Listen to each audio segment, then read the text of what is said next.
وقالوا كونوا هودا أو نصارى تهتدوا قل بل ملة إبراهيم حنيفا وما كان من المشركين قولوا آمنا بالله وما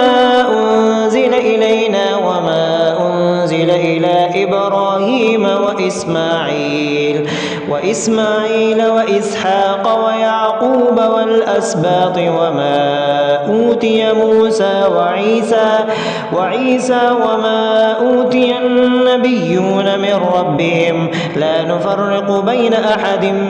منهم ونحن له مسلمون فإن آمنوا بمثل ما آمنتم به فقد اهتدوا وإن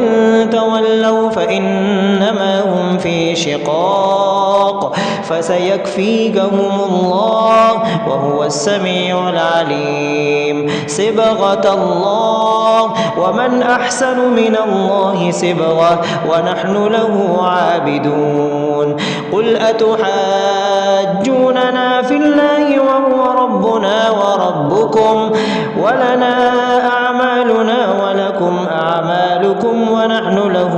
مخلصون أم تقولون إن إبراهيم وإسماعيل وإسحاق ويعقوب